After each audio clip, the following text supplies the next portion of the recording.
Sa isang liblib na bayan sa Davao Occidental, may buntis na di manoy nagluwal, hindi ng sanggol kundi ahas. Ang ahas may kakayahan daw matikman ang kemikal sa hangin sa pamamagitan ng kanyang dila. Matutunugan naman kaya nito? Ang balitang nagsasalin-salin ngayon sa iba't ibang mga dila sa bulubunduking barangay ng Marabatuan sa Jose Abad Santos sa Davao Occidental.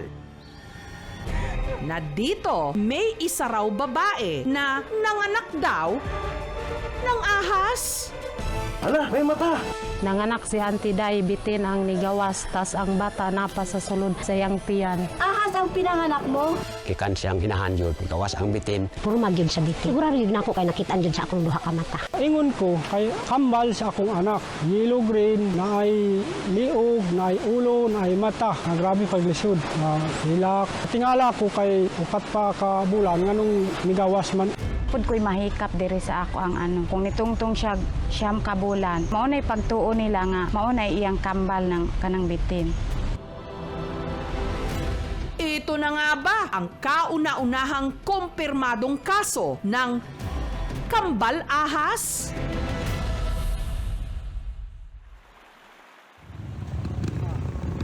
Isang oras sakay ng habal-habal. At 3 oras na trekking ang kinailangang bunuin bago marating ang munting kubong ito. Kung saan naroon ang 30 anyos na si Sheila na malaki at matigas pa rin ang tiyan at ang kanyang kinakasama, ang magsasakang si Mario. Una na kong bana, na anak ko'y anak babae. Gusto man ko nga magkaanak unta pero lalaki. Mo nga, naningkamot jud ko kaampo sa Ginoo nga matagaan unta mig anak. Nito raw Oktubre, nung nakaramdam si Sheila ng pagkahilo at madalas na pagduduwal. Mao ni resulta sa akong pagtest sa akong pagbubuntis. Positive po. Nalipay kaayo ko kay ingon ko sa Ginoo nga Lord, salamat. Nga nangandoy ko, gusto na ko mga anak ko. Kita na ko nga nagpiti siya, nga positive, nalipay ko. Pero nitong nakaraang linggo, sa ika-4 na buwan pa lang ng pagdadalang tao ni Sheila, madalas na raw sumasakit ang kanyang tiyan. Niabot bitaw sa punto nga ano, nga nag-breeding bitaw ko atong ingon akong bana, magampo sa Lord, pakita imong milagro nga mugawas ang dautan dito sa iyang tiyan. At laking panghihilakbot daw nila nung kung walang ano-ano. Nainigawas sa akong perta nga bitin jud siya ma'am. Nahadlok, ma'am. Nakakita sa yang nigawas sa iya. Nasa 6 inches daw ang laki nito, kulay yellow-green at mamasa-masa. Dili na ko ma-explain ang itsura niya kay syempre wala pa man siya ni ano kanang ni tukma sa tamang buwan. Ahas talaga siya. Itsura nung tato namo pero wala may cellphone sa amo ang ano sa lugar namo. Ala, may mata! Ako mismo ang nakakita nga bitin yun ang naadir sa salog. Kikan siyang hinahanjod, gawas ang bitin. Kambal ato nga baby ni Ate Sheila. Ato jud iyang kambal kay bitin man gyud nga pagkaporma. Ang di umano iniluwal na ahas ni Sheila, patay na. Kaya agad daw nila itong inilibing. Gibutang namo sa sini na bago niya giano gilubong kanang daghan bitaw makikita para nay dili mamutuo basta naa na may witness nga maugyod na siya. Ahas ang kambal ng baby mo? Dito sa uban, nag-ingon nga swerte daw ang magkambal kanang ahas. Hilok kami, dili mi magtuo, magkambal ang bibi nga ahas. Ang mga kwento tungkol sa mga kambal ahas, matagal nang pumupulupot sa malikot nating imahinasyon. Dating kwentong bayan na kinalaunan, naging tema rin ng mga teleserye. Kahit nga hindi nila ako kilala, pinatuloy nila ako dito. Isa sa mga bansa na naka-impluwensya sa Pilipinas ay India, kung saan dinala nila yung Hinduismo na naniniwala na ang ahas ay nagdadala ng swerte. Pinapaniwalaan nila na ang ahas ay nagdudulot ng fertility, prosperity. So positive ang dating ng ahas sa sinaunang Pilipino. Isang linggo matapos di umano magluwal ng ahas ni Sheila. may kung ano-ano pa rin daw kumikislot-kislot sa kanyang tiyan. Wala man ko kabalo kung unsa gyud ang naa sa atong sulod. Sa pagtuo bitaw na sa uban, ma'am, mao na iyang kambal ng kanang bitin.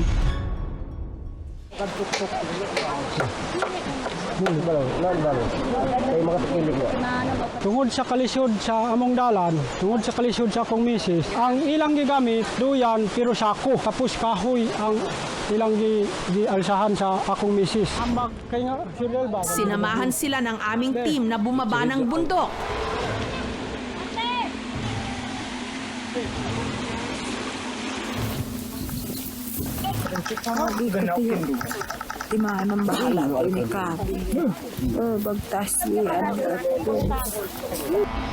At bumiyahe ng 6 na oras papuntang Davao City para magpa-check up.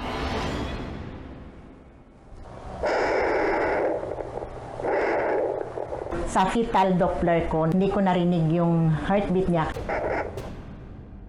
I request ultrasound. Ano kaya ang makikita sa ultrasound ni Sheila? Sanggol nga ba ito? Kana anak ko sakit? Sakit? Bitin ang akong nakita. Ngayon nahadlok ko. Asa naman to? Ilubong na ako. Kaya nahadlok ko na siya. Dako kaayo. Gamay. Daghan nga makatuo nga bitin gyud to siya, ma'am. Ala, may mata. Ako mismo ang nakakita nga bitin yun ang naadir sa salog. Kikan siyang hinahan yun. Nga migawas ang bitin. Ahas talaga siya, ma'am. Picturean unta to namo pero wala may cellphone sa amo ang sa lugar namo.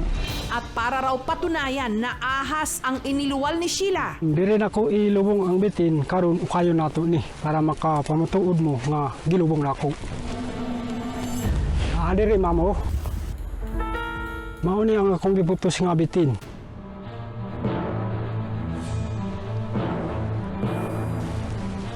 Oh, kita mo. Kanang nay ulo. Ano yung liog, ano yung lawas, tungod sa kadugay, sa kana kasimana ang kadugay ani. walang buto. Ambot lang. Wala. Bisan pa ang ulo sa kuan sa forma niya, bitin yun. Di yun malalis bitin. Bitin jud siya. Ang iniluwal di manong ahas ni Sheila, suspetsa nilang kakambal ng di umano sanggol na naroon pa rin sa sinapupunan ni Sheila. Pud ko'y mahikap diri sa ako ang ano. Sa pagtuo bitaw na sa uban, ma'am, mao na iyang kambal ng kanang bitin. Para malaman kung ano ba talaga ang nasa tiyan ni Sheila, ipina-check up namin siya. Sa fetal Doppler ko, hindi ko narinig yung heartbeat niya. Kaya I request ultrasound. Sumailalim si Sheila sa tinatawag na transvaginal at transabdominal ultrasound.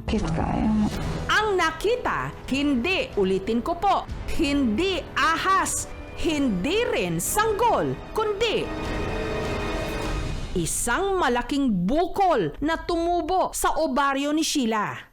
Malaki na rin yung bukol It's around 12 by 13 by 8 cm.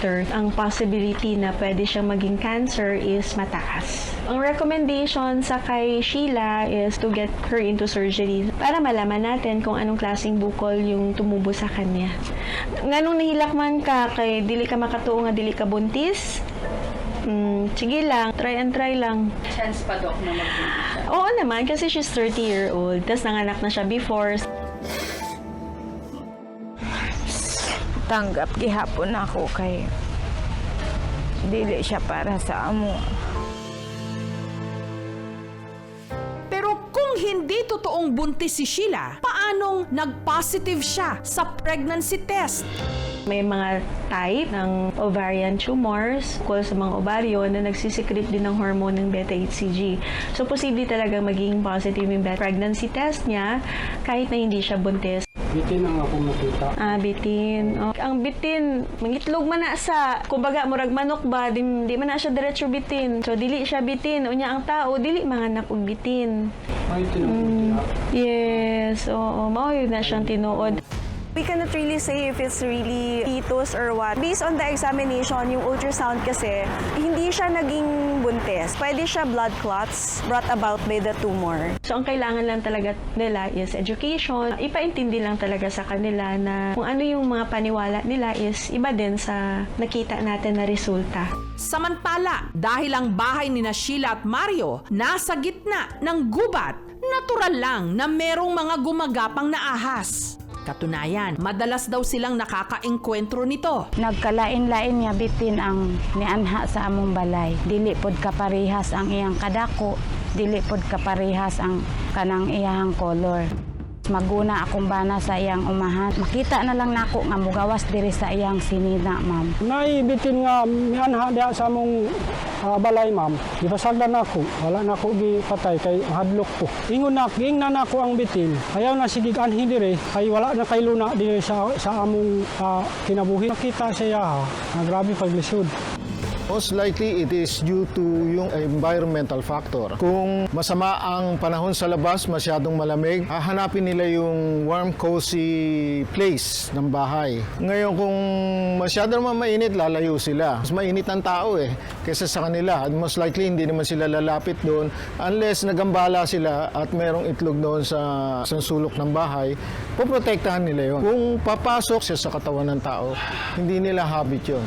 Hindi sila parasitic Samantala, nangako ang lokal na pamahalaan ng barangay Marabatuan na tutulungan nila si Sheila. Yan sa transportation po nila, makikater po natin ng LGU po yung libreng pamasahe papunta doon sa hospital. At saka yung may financial assistance din po. At malapit lang po sila dito sa ating medical facilities. So in-offer po natin itong pabahay po natin dito sa kanila. And then while waiting po doon sa schedule po na ooperahan po yung misis po niya. We're having surgical mission in Southern Philippines Medical Center. And since we're considering naman malignancy or cancer on this case, if financially naman, she cannot afford it, so she can be referred there.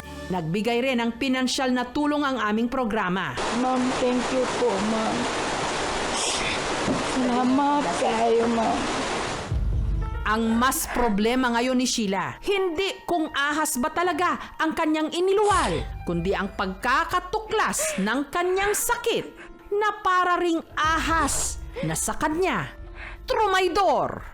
Ang ako ng pangayoon sa Ginoo nga daghan pa kayo mga matabangan sama na ako nga pobre.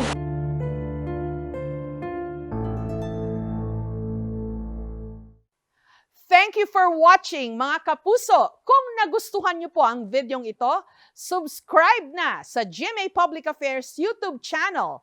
And don't forget to hit the bell button for our latest updates.